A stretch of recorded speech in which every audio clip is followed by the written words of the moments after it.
유동성과 함께 찾아온 저축은행 부동산 PF 공포. 금융당국이 가계대출을 조이면서 저축은행들이 가계대출 대신에 부동산 프로젝트 파이낸싱 대출을 크게 확대시켰다고 합니다. 이 PF가 증시의 뇌관이 될 수 있을까요? 전성진 전문가님, 저축은행의 PF 대출 현황들 어떻게 보십니까? 네, 저축은행 부동산 PF가 2011년 저축은행 사태 직후 대비해서 약 2배 가까이 증가한 것으로 나타났습니다. 이를 두고 저축은행 사태가 재현되는 것 아니냐는 우려의 목소리가 나오고 있습니다. 올해 상반기 저축은행 부동산 PF는 지난해 말보다 9천억 원 증가한 7조 8천억 원에 달한 것으로 나타났는데, 저축은행 사태 직후 4조 3천억 원과 비교를 하면 2배가량 증가한 것입니다. 저축은행 부동산 PF 대출은 해마다 증가해 2019년 처음으로 6조 원을 돌파했고, 지난해 말 6조 9천억 원을 기록했습니다.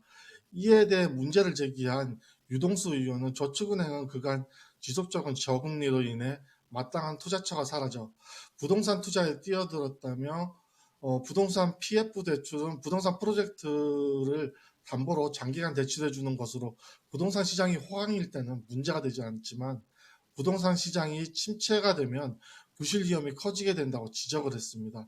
실제 저축은행 부동산 PF 대출은 고정이하 여신 비율과 요주의 여신 비율은 연체율이 2019년 이후 지속적으로 상승을 하고 있습니다. 부실 자산을 나타내는 고정이하 여신 비율은 2.1%에서 2.4%로 0.3% 상승을 했고, 잠재 위험이라고 할 수 있는 요주의 여신 비율 역시 12.3%에서 18.3%로 5.5% 급격하게 높아지고 있습니다. 특히 요주의 여신 비율은 2018년에 비해서 2.6배나 증가한 것으로 나타났는데, 저축은행의 이용자들은 각별히 주의를 요해야 할 부분이라고 생각을 합니다. 네, 증시의 뇌관보다는 저축은행의 뇌관이 될 가능성으로 보시는 것 같습니다. 좀 더 의견 잠시 후에 여쭤보도록 하고요. 부동산 프로젝트 파이낸싱, 즉 부동산 개발 프로젝트에 돈을 대주는, 대출을 해주는 그러한 사업입니다. 저축은행들이 이걸로 좀 급성장을 했는데 역효과로 건전성에 대한 위험 시그널이 나오고 있는 건데요. 서용환 전문가님 의견은 어떠신가요? 저는 근데 현재와 같이 프로젝트 파이낸싱 규모가 커진 것이 유동성이 풍부해진 탓도 있다고 보는데요. M2, M1 통화 모두 저축은행 사태가 있었던 11년도 때에 비해서 현재 2배 이상으로 이렇게 크게 증가했기 때문에 약간 규모가 커진 부분은 유동성 부분을 좀 고려를 해볼 필요성도 있다 이렇게 말씀드리겠고요. 그러나 그 요주의 여신 비율은 좀 문제가 되는 것 같습니다. 과거 저축은행 사태 때도 그 요주의 여신 비율이 좀 급격하게 상승을 하면서 좀 그 추세적인 상승이 계속해서 일어나면서 그 사태가 일어났던 건데요. 저축은행이 예금하신 분들이나 관련 주식을 보유하신 분들은 이그 요주 여신 비율을 계속해서 좀 팔로우업을 해보시고 리스크 관리를 해보셔야 될 것 같습니다. 네, 서용원 전문가님, 아직은 저축은행 PF 리스크가 높지는 않다고 보시는 거세요?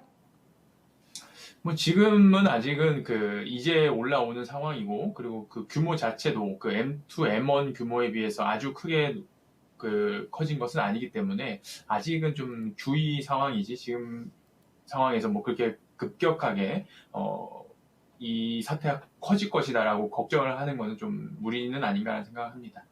네, 알겠습니다. PF 대출이 부실화될 가능성에 대해서 확인할 수 있는 지표를 제시해 주셨습니다. 저축은행의 요주의 여신 비율을 계속 체크해 보자라는 의견 주셨는데요. 관련주 확인해 보도록 하겠습니다. 전성진 전문가님, 시장에서 금리 인상 시기에 은행주를 보자라는 이야기들이 나오면서 전략을 세우는 분들도 굉장히 많으셨는데, 결국에 이렇게 금리가 들썩일 때 올라가는 거는 딱 두 가지 대표 종목이 있었습니다. 푸른저축은행과 제주은행, 이 두 가지 종목이었는데요. 이 가운데 저축은행이 포함되어 있네요. 저축은행주 가운데서 오늘 말씀해 주실 종목은 어떤 종목일까요? 네, 관련주 푸른저축은행을 준비를 했습니다. 과거 상장되었던 저축은행들이 5건 정도 되었는데, 부동산 PF 문제가 터졌던 이명박 정권 시절에 저축은행의 자체 부실 문제로 대부분 상장 폐지가 되고 현재 재무적으로 안정되고 우량한 푸른 저축은행 종목만 코스피의 상장사로 남아 있습니다. 현재 BPS가 1이 안 되는 종목으로 재무적으로 양호하고 양호하여 관심을 가져도 좋다고 판단을 하고 있습니다. 네.